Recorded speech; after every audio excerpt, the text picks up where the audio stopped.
ইরানের দিকে উড়বে মার্কিন কামিকাজি ড্রোন। ইরানকে লক্ষ্য করে প্রস্তুত মার্কিন যুক্তরাষ্ট্রের আত্মঘাতী ড্রোন বাহিনী। মধ্যপ্রাচ্যে নজিরবিহীন সামরিক শক্তি মোতায়েন করেছে যুক্তরাষ্ট্র। এবার জানা গেল মার্কিন সেনারা শুধুমাত্র নজরদারি নয়, সরাসরি আক্রমণের জন্য এক অভিনব কামিকাজি ড্রোন ইউনিট প্রস্তুত করছে। সবকিছুই নির্ভর করছে ট্রাম্পের একটা ইশারার উপর। প্রেসিডেন্ট ট্রাম্প যদি হঠাৎ নির্দেশ দেন, তবে এই স্বয়ংক্রিয় ক্ষেপণাস্ত্র সহ ড্রোনরা উড়ে যেতে পারে ইরানের উদ্দেশ্যে। এই ড্রোনের রেঞ্জ এবং কম খরচ একে যুদ্ধক্ষেত্রে করে তুলেছে বিপজ্জনক।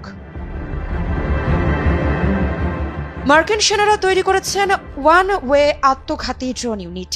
এক মুহূর্তে নজরদারি থেকে সরাসরি আক্রমণ, সবকিছুই সম্ভব এবং খরচও মাত্র $35,000 প্রতি ড্রোন।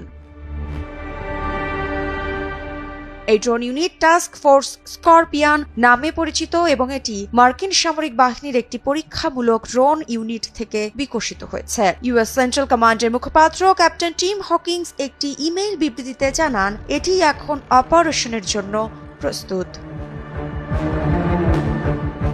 এই ওয়ান ওয়ে অ্যাটাক ড্রোন ইউনিটটিকে বর্তমানে 2003 সালে ইরাক আক্রমণের পর এই অঞ্চলে মার্কিন সামরিক শক্তির সবচেয়ে বড় সমাবেশের একটি অংশ। ইরানের পরমাণু কর্মসূচি নিয়ে দেশটিকে আলোচনার টেবিলে বসাতে চাপ দেওয়ার লক্ষ্যে ট্রাম্প এই শক্তি বৃদ্ধির নির্দেশ দিয়েছিলেন। সেন্টকমের হিসাব অনুযায়ী এই low cost unmanned combat attack system ড্রোনের প্রতিটির খরচ প্রায় $35,000। অ্যারিজোনা ভিত্তিক কোম্পানি স্পেকট্রেওয়ার্কস এই হালকা ওজনের লুকাস ড্রোনগুলো তৈরি করেছে। এগুলো আত্মঘাতী হামলা, নজরদারি এবং সামুদ্রিক হামলা সহ বিভিন্ন কাজে ব্যবহার করা যায়। সেন্টকমের একটি পৃথক বিবৃতিতে বলা হয়, ড্রোনগুলোর রেঞ্জ অনেক বেশি এবং এগুলো স্বয়ংক্রিয়ভাবে কাজ করার জন্য ডিজাইন করা হয়েছে। JBS holdings limited.